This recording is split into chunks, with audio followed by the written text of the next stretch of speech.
आजादी दिलाने में सबका साथ था। हिंदू मुसलमान मिलकर के, सिख भाई मिलकर के लड़े हैं और तब देश आजाद हुआ है। क्या देश की आजादी में मुस्लिम लोगों की जानें नहीं गईं? उनके लोग क्रांतिकारी नहीं थे? उत्तर प्रदेश में बीजेपी के मुख्यमंत्री से ज्यादा उत्पाद कौन मचा रहा है? अगर कोई रिकॉर्ड तोड़ रहा है पेपर लीक का तो वो ट्रेन एक्सीडेंट। देखिए कौन क्या कह रहा है अंतर्राष्ट्रीय स्तर पर, और जिस समय भारत को अपनी फॉरेन पॉलिसी के तहत बांग्लादेश को बचाना चाहिए था, तब भारत के लोग कहां थे? या यही लोग जो विचार दे रहे हैं वो कहां थे लोग? हमें उस पर कुछ नहीं कहना है। ये देश सबका है और आजादी के बाद देश जो बना, आजादी दिलाने में सबका साथ था। कोई ये कह सकता है कि आजादी दिलाने में किसका साथ नहीं था? हिंदू मुसलमान मिलकर के, सिख भाई मिलकर के लड़े हैं और तब देश आजाद हुआ है। क्या देश की आजादी में मुस्लिम लोगों की जानें नहीं गईं? उनके लोग क्रांतिकारी नहीं थे?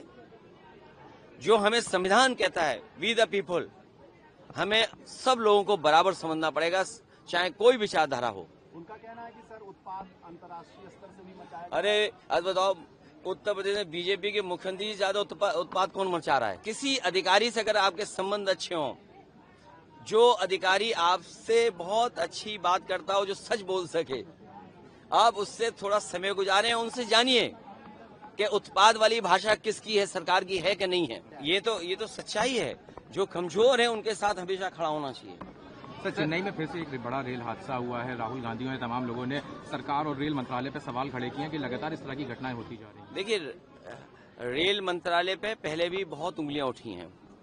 एंटी कोलिजन से लेकर के जो टेक्निकल और साइंटिफिक चीजें बताते थे कि इससे हम न केवल रेल में सुधार लाएंगे बल्कि एक्सीडेंट भी कम होंगे, और बहुत सारी चीजें उन्होंने की और लेकर के आए। लेकिन परिणाम क्या दिखाई दे रहा है? अगर कोई रिकॉर्ड तोड़ रहा है पेपर लीक का तो वो train accident. Sir, Asaduddin Owaisi ने हरियाणा चुनाव पे बयान दिया, कहने लगे कि हम वहां साथ नहीं थे तब भी हार गए। कांग्रेस से कहा है कि सबको साथ लेकर चलोगे तभी मोदी को हरा पाओगे। तो क्या असदुद्दीन ओवैसी को साथ में इंडिया ब्लॉक में जगह मिलेगी, जो जिस तरह का उन्होंने इशारे किए हैं? जो इंडिया ब्लॉक पहले बना था, ये बातें पहले भी आई थी। इंडिया गठबंधन, इंडिया ब्लॉक वैसा ही है जैसे पहले था। सर, आपने ट्विटर पे पोस्ट किया था कल भी और आज भी, आज आपने डॉलर को लेके और कल वर्ल्ड हंगर इंडेक्स को लेके किया था। देखिए जब सरकार ये कह रही कि $5 ट्रिलियन की इकोनॉमी है और दुनिया में हम आगे बढ़ रहे हैं, हमारी अर्थव्यवस्था आगे बढ़ रही है, अगर हमारी अर्थव्यवस्था आगे बढ़ रही है तो आखिरकार हंगर इंडेक्स में हम कहां खड़े हैं?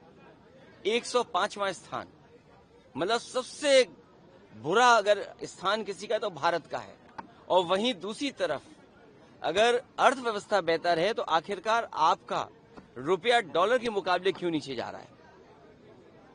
तो ये तो तमाम वो सवाल हैं जो सरकार को जवाब देना चाहिए। इनका भ्रष्टाचार, इनके महंगाई न रोकने की, और जो इन्वेस्टमेंट में जो सपने दिखाते हैं कि इन्वेस्टमेंट आएगा, ये तमाम वो नाकामी है जिसकी वजह से हंगर इंडेक्स में हम यहाँ पहुंच रहे हैं और हमारा रुपया भी लगातार नीचे जाता रहा है।